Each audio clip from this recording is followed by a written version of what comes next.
दोस्तों, भारतीय ध्वज का इतिहास भारतीय स्वतंत्रता संग्राम के दौरान देश की सांस्कृतिक, धार्मिक और राजनीतिक विविधताओं के साथ विकसित हुआ।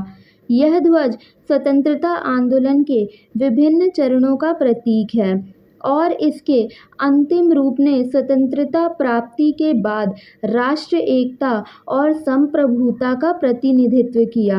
भारतीय ध्वज के विकास का विवरण इस प्रकार मैं आपको देने जा रही हूँ। प्रारंभिक चरण और पहला ध्वज 1906। भारतीय ध्वज का सबसे पहला ज्ञात संस्करण 7 अगस्त 1906 को कोलकाता के पारसी बागान चौक में फहराया गया था। इसे लाल, काले, हरा ध्वज कहा जाता है।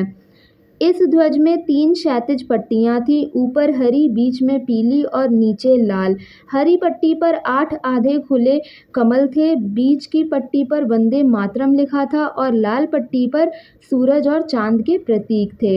यह ध्वज भारतीय स्वतंत्रता संग्राम के शुरुआती चरण में लोगों में राष्ट्रीयता की भावना जगाने का एक महत्वपूर्ण प्रतीक था।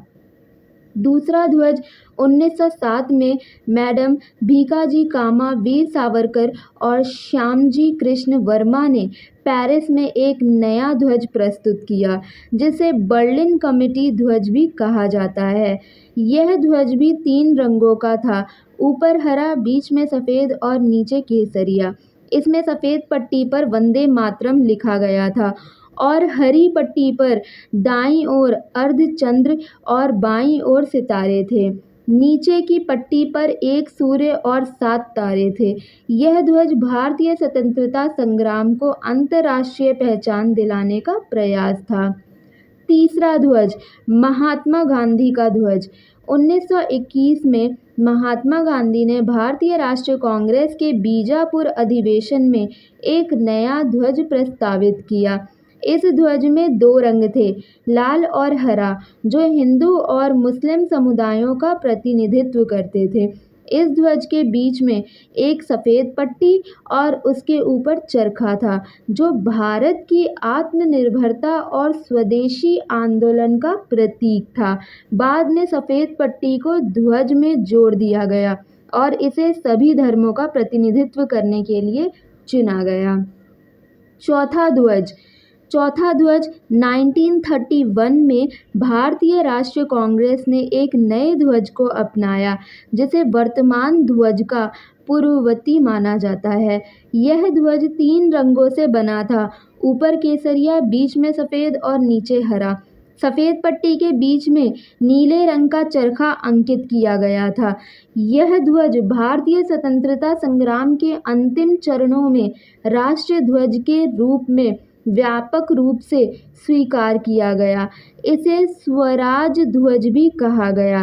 वर्तमान भारतीय ध्वज 1947 22 जुलाई को भारतीय संविधान सभा ने वर्तमान राष्ट्रीय ध्वज को अपनाया, जो 15 अगस्त 1947 को स्वतंत्रता के बाद पहली बार फहराया गया। इस ध्वज में 3 क्षैतिज पट्टियां हैं, ऊपर केसरिया, बीच में सफ़ेद और नीचे हरा। सफ़ेद पट्टी के बीच में अशोक चक्र, जिसमें 24 तिल्लियां हैं, जो सम्राट अशोक के धर्म चक्र का प्रतीक है। केसरिया रंग साहस और बलिदानी का प्रतीक है। सफ़ेद रंग सत्य और शांति का प्रतीक है। हरा रंग समृद्धि और विश्वास का प्रतीक है। अशोक चक्र जीवन की निरंतरता और प्रगति का प्रतीक है। भारतीय ध्वज का विकास भारतीय स्वतंत्रता संग्राम के साथ साथ हुआ है। यह ध्वज राष्ट्रीयता, एकता और देश के सांस्कृतिक, धार्मिक और सामाजिक विविधताओं का प्रतिनिधित्व करता है। स्वतंत्रता के बाद अपनाए गए ध्वज ने भारतीयों को राष्ट्र एकता का प्रतीक दिया और आज भी यह ध्वज भारत के हर नागरिक के लिए गर्व और सम्मान की बात है, गर्व और सम्मान का प्रतीक बना हुआ है। तो ये हमारे कुछ फ्लैग्स थे जो कि मैंने आपको दिखा दिए हैं, जो कि एक ही बार में सारे नहीं बने हैं, बार बार इसमें परिवर्तन आता रहा है।